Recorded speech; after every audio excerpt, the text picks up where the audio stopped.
അപ്പം ഞാൻ അച്ഛനോട് ചോദിച്ചു, അച്ഛൻ എങ്ങനെ ഈ റൂമിൽ വന്നത്? അപ്പം അച്ഛൻ എന്നോട് പറഞ്ഞ്, എനിക്ക് ഓർമ്മയില്ല, ഞാൻ ഇന്നലെ ബോധം കെട്ട് കിടന്ന് ഉറങ്ങി, എന്നെ ആരോ പിടിച്ചിവിടെ കൊണ്ടുവന്ന് കിടത്തിയതാന്ന്. എൻ്റെ മാതാവല്ലാതെ ആ വീട്ടിൽ വേറെ ആരുമില്ല, ഞാനും എൻ്റെ ഭർത്താവും മാത്രമേ ഉള്ളൂ അവിടെ. അച്ഛൻ അന്ന് പിച്ച വെച്ച് നടന്ന് ഇന്ന് അച്ഛൻ 90 വയസ്സുള്ള അച്ഛനാണ്. ഡോക്ടർ പറഞ്ഞത് ഇനി അച്ഛൻ എഴുന്നേൽക്കത്തില്ലെന്ന്.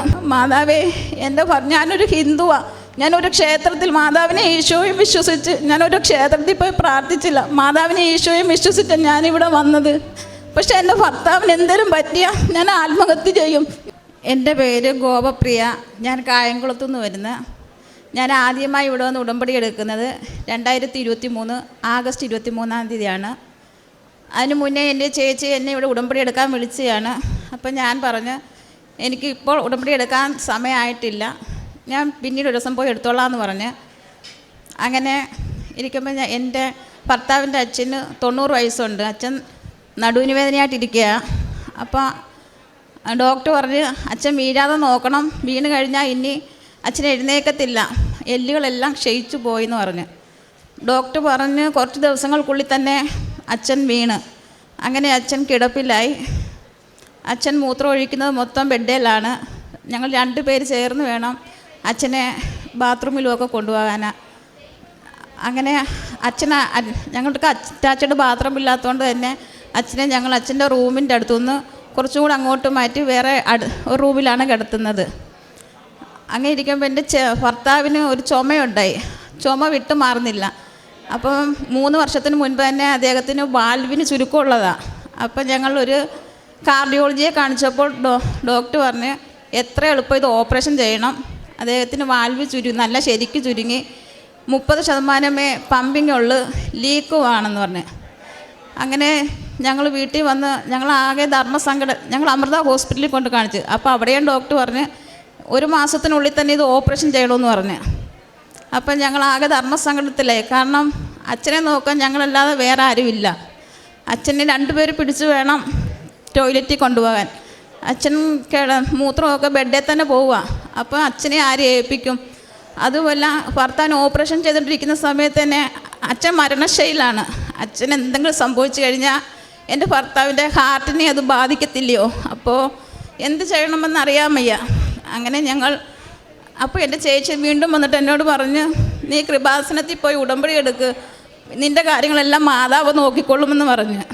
അങ്ങനെ ഞാൻ ഇവിടെ ഉടമ്പടി എടുക്കാൻ വന്ന് ഫസ്റ്റ് നിയോഗം വെച്ചത് ചേച്ചി എന്നോട് പറഞ്ഞ്, നീ ഓപ്പറേഷൻ ഇല്ലാതെ നിൻ്റെ ഭർത്താവിന് അസുഖം മാറണമെന്ന് വെക്കാൻ പറഞ്ഞു.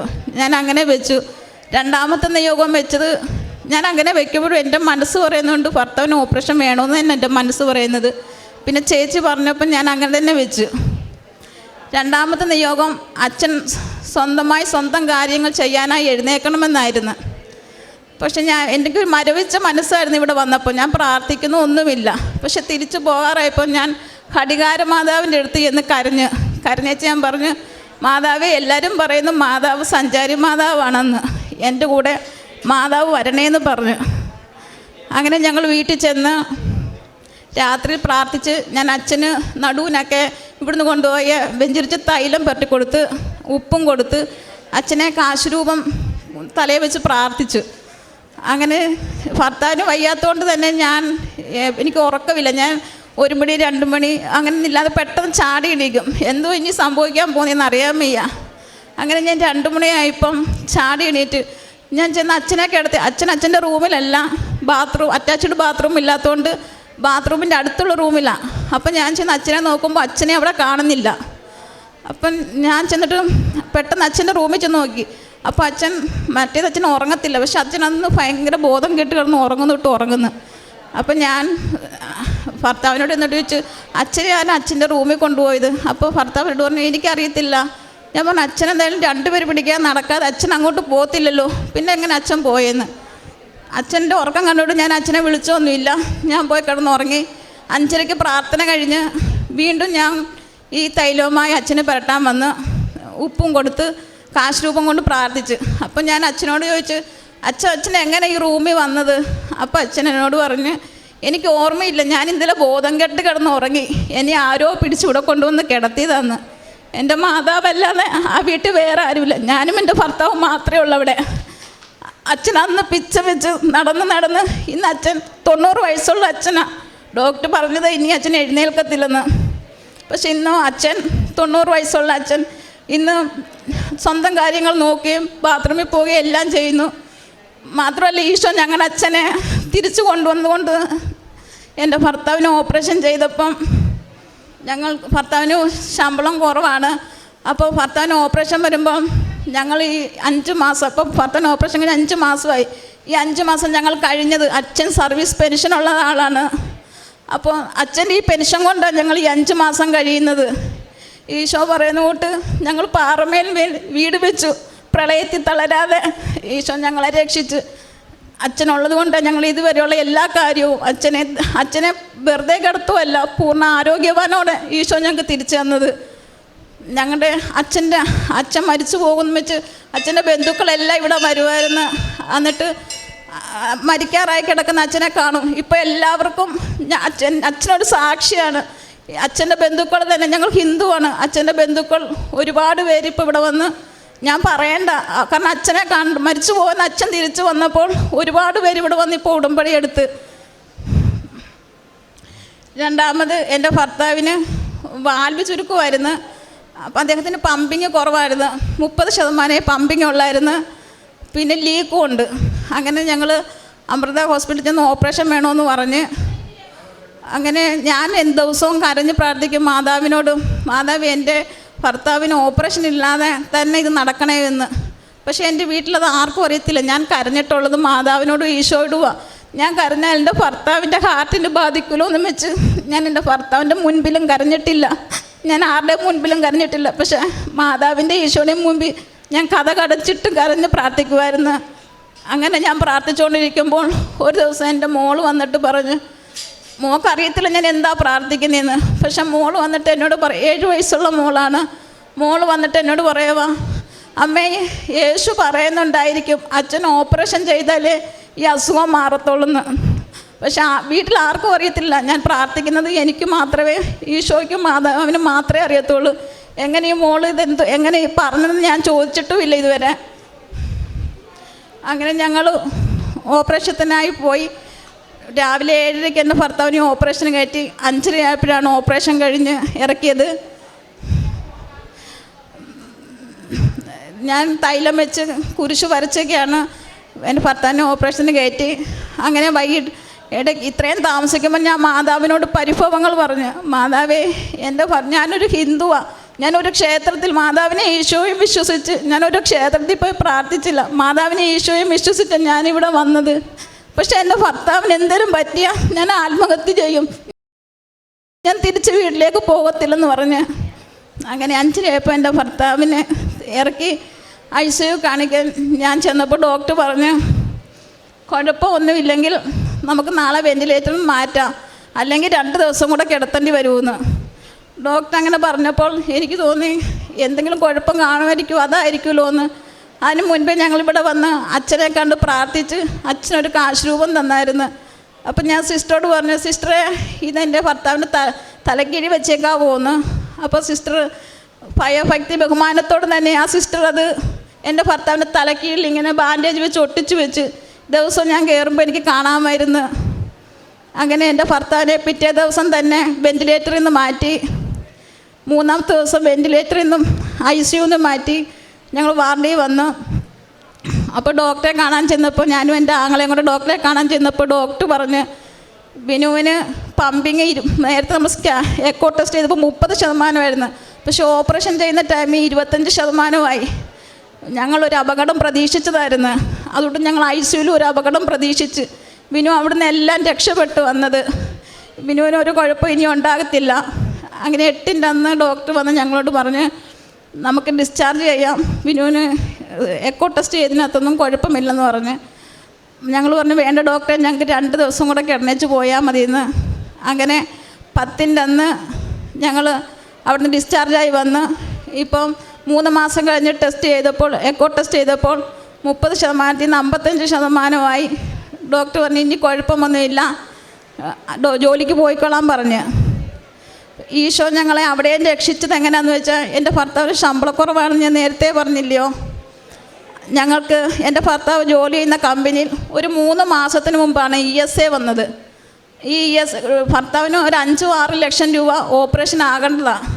പക്ഷേ എൻ്റെ ഈശോ ഈ 3 മാസത്തിന് മുമ്പ് ഞങ്ങളെ ഒരുക്കി ഞങ്ങൾക്ക് മുൻപേ പോയി മലകൾ തകർക്കുകയും ഇരുമ്പോടാലകൾ തകർക്കുകയും ചെയ്ത ഈശോ ഞങ്ങൾക്ക് മുൻപേ 3 മാസത്തിന് മുമ്പേ ഞങ്ങൾക്ക് കരുതി വെച്ചിരുന്ന ESA 3 മാസം ഓപ്പറേഷൻ 5-6 ലക്ഷം രൂപയായി.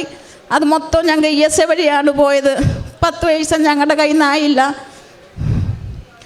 ഈ 3 മാസം എൻ്റെ ഭർത്താവിന് ഓപ്പറേഷൻ കഴിഞ്ഞ് 3 മാസം കഴിഞ്ഞപ്പോൾ തന്നെ ESA കട്ടായി. ഇനി അങ്ങോട്ട് ESA ഇല്ല. അപ്പോൾ ഈശോ ഞങ്ങൾക്ക് വേണ്ടി മാത്രം ആ ESA തന്ന് രക്ഷിച്ച്. പിന്നെ അടുത്ത ഒരെണ്ണം എൻ്റെ ഈ ഭർത്താവിനും അച്ഛനും വയ്യായിരിക്കുന്ന സമയത്ത് തന്നെ എൻ്റെ മോടെ ഒരു സ്വർണത്തിൻ്റെ മാല എടുത്തപ്പോൾ അത് കൊളുത്ത് കാണുന്നില്ല. അപ്പോൾ ഞാൻ എനിക്ക് കൊളുത്ത് കാണുന്നില്ല, എനിക്ക് വയ്യ, ആകെ ടെൻഷനാണ്, എനിക്ക് ഇനി ടെൻഷൻ അടിക്കാൻ വയ്യാലോ എന്ന് ഞാൻ പറഞ്ഞു. ഞാൻ നോക്കാനും പോയില്ല, പോയെന്ന് പറഞ്ഞ് അത് കഴിഞ്ഞ് ഞാൻ വേറെ ആ സ്വർണ്ണമിരിക്കുന്ന റൂമിലല്ല, വേറെ റൂമിൽ പോയി കിടന്ന് ഉറങ്ങി. ഉച്ചയ്ക്കായപ്പോൾ ഉറങ്ങി ഞാൻ എണീക്കുമ്പോൾ അവിടെ ഒരു കസേര എടുക്കുന്നു. ആ കസേരയിൽ ഈ കൊളുത്തിരുന്ന് മിന്നുന്നു. ഞാൻ നോക്കിയപ്പോൾ എൻ്റെ കൊളുത്തിരിക്കുന്നു. ഞാൻ പറഞ്ഞു, ഇത് എങ്ങനെ വന്ന്, അതെങ്ങനെ വന്നെന്ന് എനിക്കും അറിയത്തില്ല, ഞങ്ങളുടെ ആർക്കും അറിയത്തില്ല. കാരണം മാല ഇരിക്കുന്ന വേറെ റൂമിൽ, ഞാൻ ആ റൂമിൽ നിന്ന് ഇങ്ങോട്ട് മാല കൊണ്ടുവന്നിട്ടുമില്ല.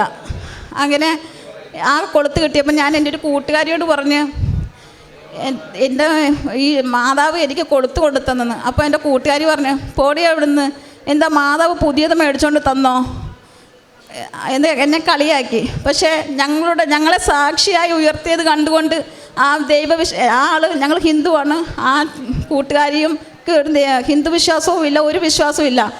ഇന്ന് എൻ്റെ കൂട്ടുകാരിയും ഇവിടെ ഉടമ്പടി ജീവിതത്തിലാണ് ജീവിക്കുന്നത്. ഞങ്ങളുടെ വീട്ടിലെ സാക്ഷ്യം കണ്ട് ഞങ്ങളുടെ നാട്ടിൽ ഒരുപാട് പേര് ഇവിടെ ഉടമ്പടി എടുത്തിട്ടുണ്ട്. ഞങ്ങൾ ആരോടും പറയാതെ തന്നെ അത്രയ്ക്ക് തകർന്നു പോയിട്ട് നിന്ന് ഞങ്ങളെ തിരിച്ചു കൊണ്ടുവന്നതാണ്. പിന്നെ ഞാൻ ദിവസവും ബൈബിള് വായിക്കുമായിരുന്നു. ബൈബിള് ഞാൻ ഹോസ്പിറ്റലിൽ പോയപ്പോൾ ഞാൻ ഒരു ദിവസം പോലെ ഞാൻ ഉടമ്പടി എടുത്ത് ഇന്ന് വരെ 5 മാസമായി പുതുക്കുകയും ചെയ്തു. ഇന്ന് വരെ ഞാൻ ബൈബിൾ വായന മുടക്കിയിട്ടില്ല. ഞാൻ ഹോസ്പിറ്റലിൽ കൊണ്ടുപോയി അവിടെ ഇരുന്ന് രാവിലെയും വൈകിട്ടും ബൈബിൾ വായിക്കുമായിരുന്നു, അവിടെ ഇരുന്ന് പ്രാർത്ഥിക്കുമായിരുന്നു. പക്ഷേ ഹോസ്പിറ്റലിൽ മെഴുകുതിരി കത്തിക്കാൻ എനിക്ക് പറ്റിയില്ല. എന്നാലും ഞാൻ പ്രാർത്ഥനയ്ക്ക് ഒരു മുടക്കം, ഒത്തിരി കഷ്ടതയിൽ കൂടെ ഞാൻ കടന്നുപോയി. എന്നാലും ഞാൻ പ്രാർത്ഥന മുടക്കിയിട്ടില്ല, ബൈബിൾ വായനയും മുടക്കിയിട്ടില്ല. ആദ്യം ഞാൻ ബൈബിൾ വായിക്കുമ്പോൾ എനിക്കൊന്നും മനസ്സിലാവത്തില്ലായിരുന്നു. പിന്നെ എനിക്ക് ബൈബിൾ വായിക്കുമ്പോൾ ഈശോ എനിക്കതിൽ കൂടെ മറുപടി തരുന്നതായി തോന്നും. ഈശോയോട് ഒരു ദിവസം ഞാൻ ചോദിച്ചു, ഈശോ ഇവിടെ സാക്ഷ്യം പറയുന്നതിന് എല്ലാവരും പറയുന്നുണ്ടല്ലോ ഓപ്പറേഷൻ വേണ്ടാന്ന്, എന്നിട്ട് എൻ്റെ ഭർത്താവിന് എന്താ ഓപ്പറേഷൻ വേണ്ടി വന്നത്? അപ്പോൾ ഈശോ എനിക്ക് തന്നൊരു വചനമാണ്, അല്പസമയത്തിനുള്ളിൽ നിങ്ങൾ എന്നെ കാണുകയില്ല, അല്പസമയത്തിനുള്ളിൽ നിങ്ങൾ എന്നെ കാണും. അപ്പോൾ അത് ശിഷ്യന്മാർക്ക് മനസ്സിലാവത്തില്ല. അപ്പോൾ ഈശോ അത് വിശദീകരിച്ചു കൊടുക്കും. പ്രസവവേദന അനുഭവിക്കുന്ന സ്ത്രീക്ക് പ്രസവവേദന വരുമ്പോൾ ആ വേദന സഹിച്ചേ പറ്റത്തുള്ളൂ. എന്നാൽ അവൾക്ക് ഒരു മനുഷ്യ കുഞ്ഞിന് ജന്മം കൊടുക്കുമ്പോൾ അവൾ ആ കുഞ്ഞിന് ജന്മം കൊടുത്തത് കൊണ്ട് സന്തോഷവതിയാകും. അപ്പോൾ എൻ്റെ ഭർത്താവിന് ഓപ്പറേഷൻ, അപ്പോൾ ഹൃദയം നുറുങ്ങിയ വേദന ഉണ്ടായാലും നീ പിന്നീട് ഒരിക്കലും ദുഃഖിക്കേണ്ടാത്ത വിധത്തിൽ നിനക്ക് സന്തോഷമുണ്ടാകുമെന്ന് ഈശോ പറഞ്ഞ്. അപ്പോൾ എനിക്ക് മനസ്സിലായി എൻ്റെ ഭർത്താവിന് ഓപ്പറേഷനിൽ കൂടി തന്നെ ആ രോഗം മാറത്തുള്ളായിരുന്നു. പിന്നെ ഞാൻ കാരുണ്യ പ്രവർത്തനം ചെയ്യുന്നത്, പത്രം മേടിച്ച് ഞാൻ എല്ലാവർക്കും കൊടുക്കുമായിരുന്നു. അത് ഞാൻ ആർക്കും വെറുതെ അല്ല ഞാൻ ആ പത്രം കൊടുക്കുന്നത്. എൻ്റെ വീട്ടിൽ എനിക്ക് ഉടമ്പടി എടുത്തുകൊണ്ട് പോയ അന്ന് തന്നെ എനിക്ക് അനുഭവം ഉണ്ടായി. ആ അനുഭവം ഞാൻ പറയേണ്ട കാര്യം കൂടുതലില്ല. കാരണം ഞങ്ങളുടെ നാട്ടുകാരെല്ലാം വന്ന് ചോദിക്കും, നിങ്ങൾക്ക് എങ്ങനെ ഈ മാറ്റം സംഭവിച്ചതെന്ന്. അങ്ങനെ എനിക്ക് പറഞ്ഞു കൊടുക്കേണ്ട കാര്യമില്ല, എന്നാലും ഞാൻ പറഞ്ഞു കൊടുത്തു. ഒരു വ്യക്തികൾക്ക് പോലും ഞാൻ പത്രം പറയാതെ കൊടുത്തിട്ടില്ല. കാരണം എൻ്റെ ജീവിതത്തിൽ എനിക്ക് അതേ അനുഭവം ഉണ്ടായിട്ടുണ്ട്. ഞാൻ എല്ലാവർക്കും പറഞ്ഞിട്ടാണ് കൊടുത്തത്. പിന്നെ ഞാൻ എനിക്ക് ഉപവാസം എടുക്കുന്നത് എങ്ങനെയാണെന്ന് അറിയില്ല. എനിക്ക് ആഹാരം കഴിക്കാതിരിക്കുമ്പോൾ ശരീരം വിറയ്ക്കും. അപ്പോൾ ഞാൻ ഈശോയോട് ചോദിച്ചു, ഈശോയെ എനിക്ക് ആഹാരം കഴിക്കാതിരുന്ന ശരീരം വിറയ്ക്കും, അപ്പോൾ ഞാൻ എങ്ങനെ ഉപവാസം എടുക്കുന്നത്? അപ്പോൾ ഈശോ എനിക്ക് ബൈബിളിൽ കൂടെ എപ്പോഴും മറുപടി തരും. അപ്പോൾ ഈശോ എന്നോട് പറഞ്ഞു, ഞാൻ ബൈബിൾ പറഞ്ഞപ്പോൾ ഈശോ എന്നോട് പറഞ്ഞ്, ഒരു നേരം ആഹാരം കഴിക്കാത്തയാണ് ഉപവാസം എന്ന് നിന്നോട് ആര് പറഞ്ഞു? പക്ഷെ ആ വാക്ക് ഞാൻ അന്ന് മാത്രമേ ആ ബൈബിളിൽ കണ്ടിട്ടുള്ളൂ. ഞാൻ പിന്നീട് ആ വാക്ക് കണ്ടിട്ടില്ല. ഈശോ പറഞ്ഞു, മനഃശുദ്ധി, വാക്ശുദ്ധി, ചിന്താശുദ്ധി, പ്രവൃത്തി ശുദ്ധി ഇല്ലാത്തവന് ഉടുപ്പിച്ചും വീടില്ലാത്തതിനെ താമസിപ്പിച്ചുമാണ് നമ്മൾ ഉപവാസം എടുക്കണ്ടേ. അതാണ് ഈശോ ഇഷ്ടപ്പെടുന്ന ഉപവാസമെന്ന് ഈശോ എന്നോട് പറഞ്ഞ്. ഞാൻ എല്ലാവരും മദ്യത്തിന് അടിമയാകുന്ന പോലെ ഞാൻ ചോറിന് അടിമയായിരുന്നു. എനിക്ക് ചോറ് എത്ര കഴിച്ചാലും മതി വരത്തില്ല. ഞാൻ അമിതമായിട്ട് ചോറ് കഴിക്കും. അപ്പോൾ ഈശോ എനിക്ക് ബൈബിളിൽ കൂടെ തന്നെ പറഞ്ഞിട്ടുണ്ട്, നിൻ്റെ അമിത ഭോജനം മരണത്തിന് കാരണമായേക്കാന്ന്. പക്ഷെ ഞാൻ ഒരുപാട് തവണ കണ്ടെങ്കിലും എനിക്ക് ചോറ് അങ്ങോട്ട് നിർത്താൻ പറ്റുന്നില്ല. പക്ഷെ ഞാൻ ഇപ്പം മാതാവിനോടും ഈശോയോടും പറഞ്ഞ് മാതാവിനെ സാക്ഷിയാക്കി മാതാവിന് വേണ്ടി ഞാൻ ഇപ്പോൾ ചോറ് ഉപേക്ഷിച്ച് ഞാൻ ആഴ്ചയിൽ 2 ദിവസമേ ചോറ് കഴിക്കാറുള്ളൂ. 5 ദിവസങ്ങളിൽ ഞാൻ ചോറ് കഴിക്കാറില്ല. അത് എനിക്ക് കഴിയാത്തൊരു കാര്യമായിരുന്നു. മാതാവിൻ്റെ കൂടെ എനിക്ക് ജീവിതത്തിൽ കഴിയാത്തൊരു കാര്യമായിരുന്നത്. കാരണം ചോറിനോട് എനിക്ക് അത്രയ്ക്ക് ആസക്തിയായിരുന്നു. അതുപോലെ പഞ്ചസാര, ഞാൻ മധുരവും കൂടുതൽ കഴിക്കുമായിരുന്നു. അപ്പോൾ ഈശോയ്ക്കും വേണ്ടി മാതാവിനും വേണ്ടി ഞാൻ മാതാവിനോട് പറഞ്ഞു, മാതാവിന് വേണ്ടി മാത്രമല്ലാതെ എനിക്കിത് ഉപേക്ഷിക്കാൻ പറ്റത്തില്ല. അങ്ങനെ ഞാൻ പഞ്ചസാരയും പൂർണ്ണമായി ഉപേക്ഷിച്ച് ഇത്ര